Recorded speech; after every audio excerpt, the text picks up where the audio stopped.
Assalamualaikum warahmatullahi wabarakatuh. Selamat pagi, siang, sore, atau malam untuk para sahabat channel Ada Kisah. Semoga para sahabat senantiasa diberikan kesehatan dan keberkahan oleh Tuhan Yang Maha Esa. Pada kesempatan kali ini, saya, Petir, akan membawakan kisah pendakian horor pada tweet Bang Arda Adib dengan akun Twitter @adib_arda dalam cerita horor pendakian Gunung Prau via Patak Banteng. Dan kami haturkan terima kasih kepada Bang Arda Adib yang telah memberikan izin agar kisah nyata ini tayang di channel Ada Kisah. Namun, sebelum melanjutkan, mohon para sahabat untuk melakukan hal yang mudah tapi sangat bermanfaat untuk channel Ada Kisah dengan subscribe, like, komen, dan aktifkan loncengnya. Kepada para sahabat yang memiliki kisah dan ingin dibawakan pada channel Ada Kisah, silakan kirimkan kisah tersebut atau menghubungi kami di email yang tertera pada deskripsi video ini. Dan kami haturkan terima kasih kepada para sahabat Ada Kisah yang selalu dan mensupport untuk channel Ada Kisah. Langsung saja kita mulai. Silahkan cari posisi rebahan yang nyaman dan selamat mendengarkan.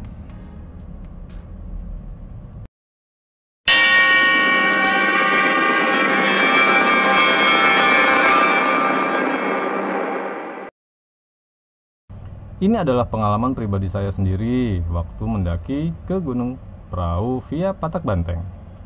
Beranggotakan 8 orang, 3 cowok dan 5 cewek. Kami banyak mengalami gangguan yang lumayan di luar nalar. Semoga kisah ini dapat diambil pelajarannya. Sebelumnya, perkenalkan, nama saya Arda dari kota Pekalongan. Saya mau sedikit berbagi pengalaman saja dan tidak berharap cerita saya viral. Semoga saja dapat diambil pelajaran dan hikmahnya. Oh iya, tadi nama gue Arda. Gue masih sekolah di sebuah SMK di kota Pekalongan. Pada suatu hari, teman-teman ekstrakurikuler gue ada yang ngajak buat ngecamp. Tapi waktu itu rencana bukan di gunung.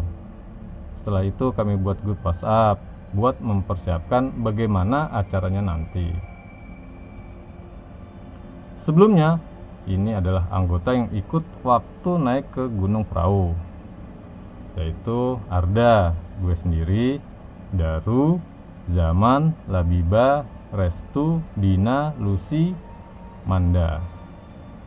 Pada awal perencanaan, jumlah anggota yang hendak ikut ngecamp lumayan banyak, sekitar 12 orang. Sore itu, sehabis latihan ekstrakurikuler, kami membahas perencanaan acara camping nanti. Awal mula kami hendak camp di Candi Arjuna Dieng. Namun, pada waktu itu ada usul dari temen gue, gimana kalau kita naik gunung aja? Pada saat itu gue khawatir karena dari kami semua hanya 2 orang saja yang pernah mendaki gunung. Dan kami membawa 5 cewek yang udah terlintas di pikiran gue pasti menyusahkan. Hehehe. Tapi setelah gue pikir, akhirnya gue setuju dengan alasan kita naik ke Gunung Prau, sebuah gunung yang menurut gue cocok buat pemula. Akhirnya kami semua setuju dan kami akan mendaki Gunung Prau via Patak Banteng, jalur yang terkenal ekstrim tanpa bonus tapi lebih cepat sampai. Yap, itu benar. Karena gue udah 3 kali ke Prau lewat jalur itu dan terbukti cepatnya hanya memakan waktu 2-3 jam untuk sampai puncak. Terbukti juga dengan medannya yang tanpa ampun. Waktu demi waktu berlalu dan di H-6 kita fix buat naik ber-8 ke gunung itu. Pendakian sempat mundur 1 hari karena salah satu dari kami sedang haid, yaitu Labibah, dan gue nggak mau nanggung resikonya.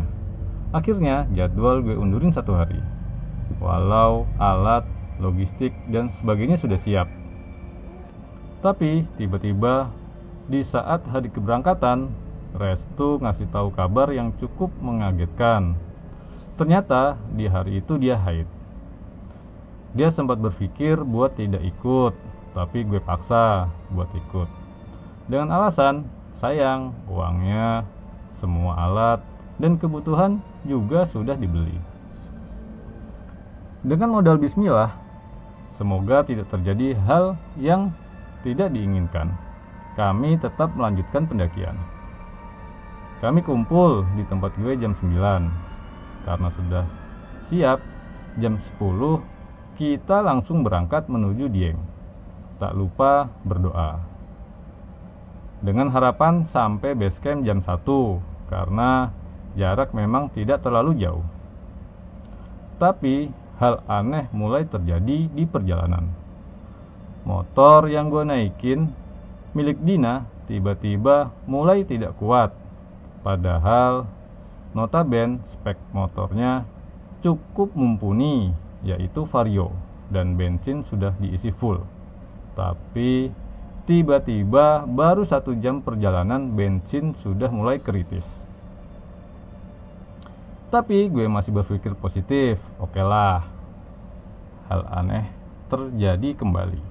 Kali ini bukan cuma motor gue, beberapa motor temen gue juga ikutan gak kuat. Padahal jalan masih belum terlalu nanjak. Di luar ekspektasi kami. Baru sampai daerah Batur jam 3 sore. Itu tidak masuk akal. Seharusnya lama-lamanya jam 2 itu sudah sampai base camp. Karena kita perjalanan tanpa berhenti makan apapun. Hanya berhenti karena motor agak tidak kuat, sekalian sholat. Dan itu pun tidak terasa lama. Tapi entah kenapa jam detik terasa cepat berputar. Pukul 6 petang bertepatan dengan azan maghrib, kami sudah sampai dekat base camp. Kami sholat maghrib terlebih dahulu dan memutuskan untuk nanjak habis sholat isya. Di luar target, harusnya kami naik siang. Hehehe. Setelah itu, kami tiba di base camp dan mempersiapkan simaksi dan semacamnya. Usai mengurus semua, kami pun bersiap untuk trekking.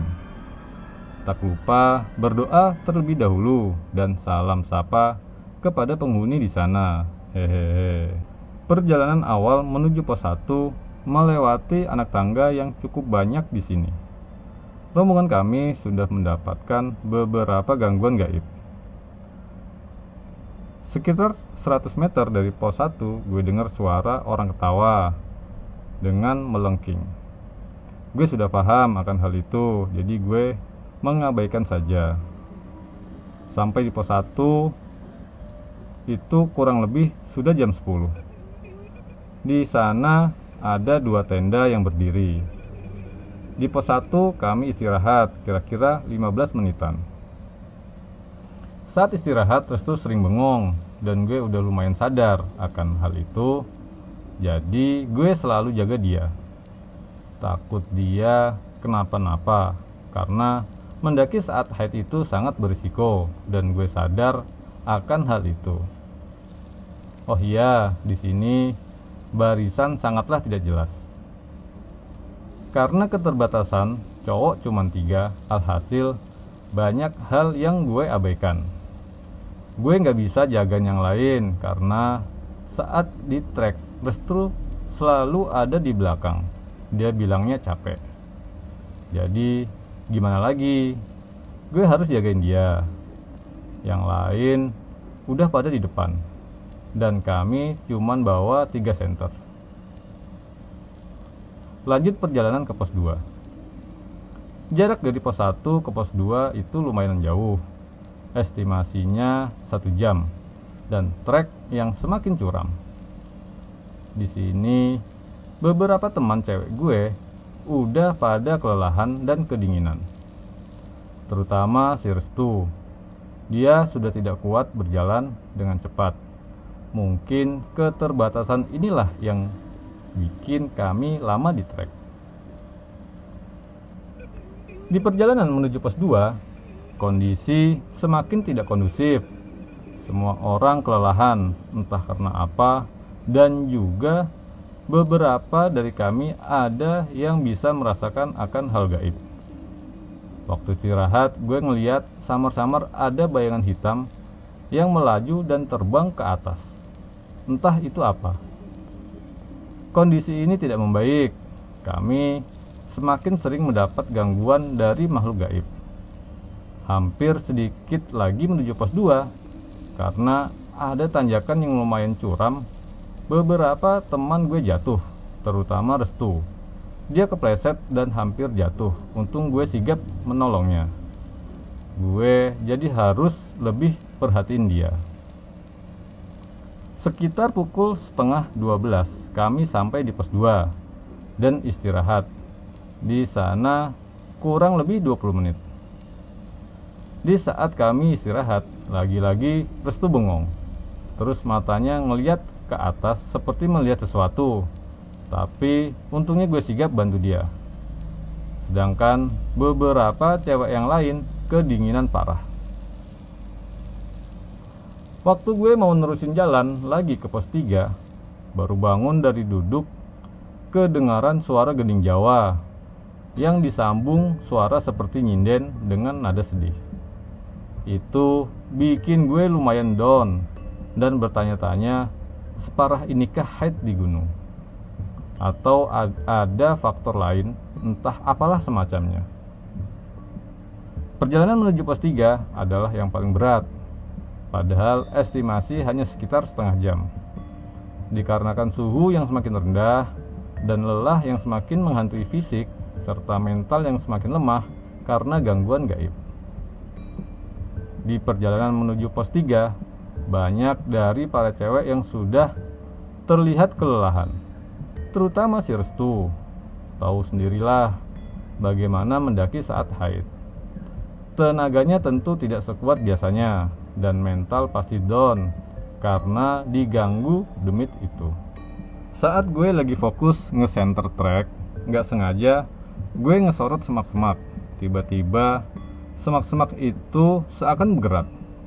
Tapi gue masih positive thinking, siapa tahu hewan atau apa. Meskipun itu tidak masuk akal. Entah kenapa hati gue berkata, coba lihat ke atas pohon. Dan kagetnya gue, ada sosok Mr. K yang sedang nangkring di atas pohon. Gue sengaja tidak ngasih tahu ke teman-teman yang lain, takut mereka ikut ketakutan. Teman-teman, gue terlihat sangat lelah, tapi terus gue semangatin. Tak selang lama kami sampai di pos 3 dan menuju ke atas sedikit ke camp area. Akhirnya kami sampai di sana dan langsung mendirikan tenda. Suhu di sana benar-benar dingin, entah kenapa. Selama gue naik gunung kali ini lah gue ngerasa suhu sedingin ini. Gue dan cowok lain pun bangun tenda dan mempersiapkan masak. Ya, semua itu kami lakukan karena kami melihat yang cewek sudah sangat lelah. Biarlah mereka istirahat, pikirku.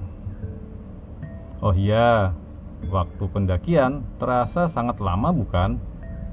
Hampir 6 jam kami melakukan pendakian di jalur yang katanya begitu cepat. Kami pun selesai mendirikan 2 tenda, kira-kira pukul 1 malam. Setelah itu, sang cewek langsung pada istirahat dan kami yang cowok biasalah. Kami bertiga belum bisa tidur.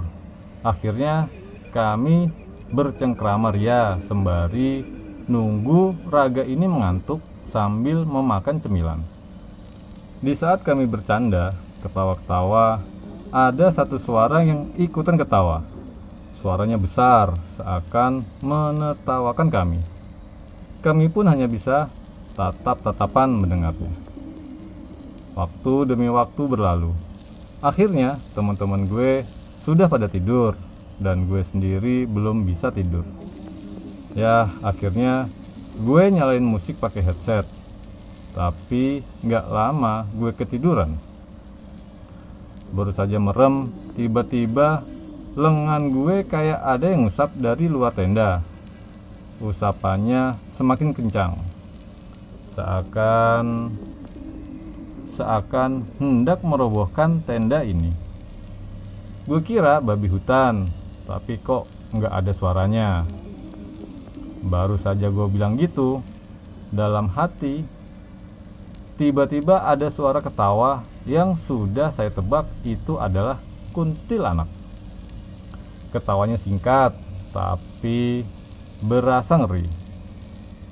Di atas tenda gue lihat kayak ada bayangan tangan. Gue hanya bisa berdoa dan perlahan gangguan mulai menghilang. Dan akhirnya gue ketiduran. Pukul 4 pagi, Daru kebelet buang air kecil dan dia hendak buang air di botol. Tapi gue tegur karena lebih tidak sopan kencing di botol. Akhirnya gue temenin dia keluar tenda. Keluar tenda, brrrr, dinginnya perahu menusuk tulang. Serius, gue nggak hiperbola, tapi bener-bener dingin. Gue nganter Daru ke semak-semak lumayan jauh dari tenda. Jarak gue sama Daru kira-kira 10 meteran. Gue mainan HP waktu itu dan kulihat jam 10 menit kok belum kelar-kelar nih anak kencing. Akhirnya gue samperin tuh bocah. Namun anehnya dia seakan melihat ke atas pohon. Refleks gue langsung ikutan lihat dong. Dan betapa kagetnya gue lihat ada sosok manusia dengan kepala seperti kalong sedang hinggap di dahan pohon yang cukup besar itu. Gue shock melihat itu karena gue bukanlah orang yang peka akan hal gaib. Dan gue langsung ajak Daru lari pergi ke tenda kembali. Kami pun baca doa sebelum tidur kembali.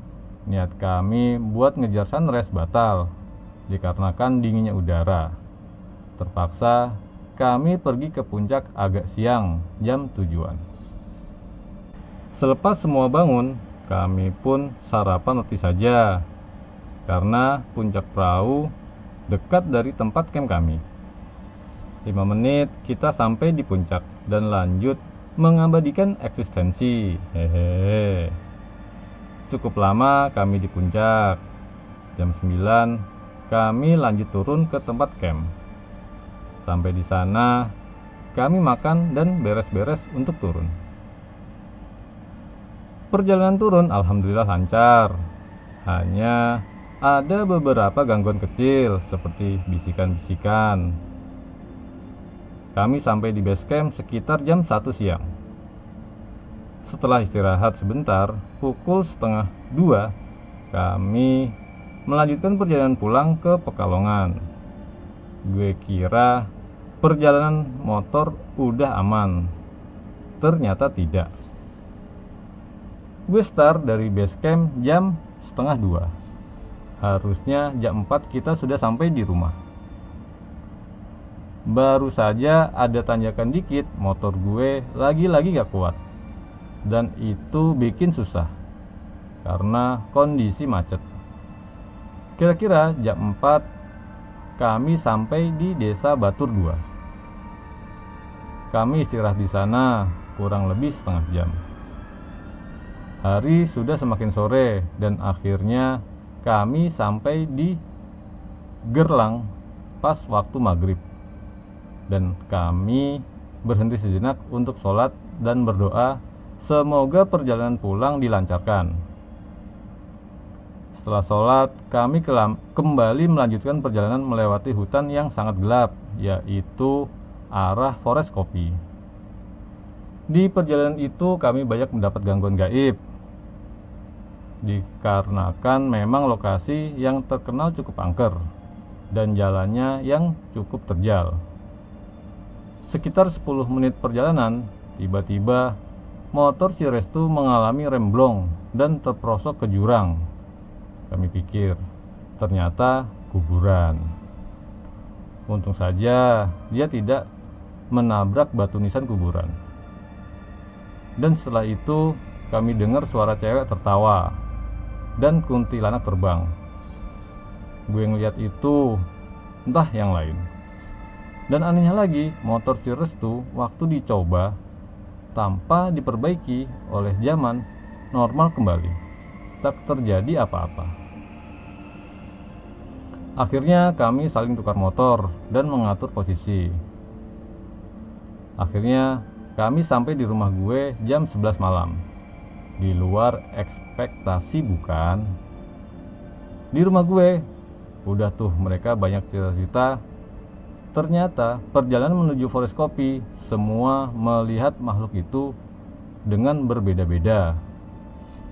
Ada yang melihat anak kecil, ada yang melihat Black Giant, Mr. Key, dan semacamnya. Akhirnya teman-teman gue pulang ke rumah masing-masing. Sekian cerita dari gue. Cerita nyata. Semoga dapat diambil hikmahnya dan pelajarannya. Dan mohon maaf bila ada salah kata atau semacamnya. Dan maaf juga cerita langsung gue kelarin tanpa ada part 1 dan part 2. Sekian. Terima kasih. Jangan lupa like dan komen. Silahkan bila ingin meretweet tweet ini di akun Twitter Bang Arda Adib @adib_arda. Demikian kisah pendakian horor Gunung Prau via Patak Banteng. Di tweet Bang Arda Adib dengan akun Twitter @adib_arda. Terima kasih kepada sahabat Ada Kisah yang telah mendengarkan kisah ini hingga selesai. Semoga selalu diberikan kesehatan dan dilimpahkan rezeki dari Yang Maha Kuasa. Untuk para sahabat yang belum subscribe channel Ada Kisah, kami mohon untuk subscribe channel ini agar kami selalu semangat untuk menceritakan kisah-kisah lainnya. Wassalamualaikum warahmatullahi wabarakatuh.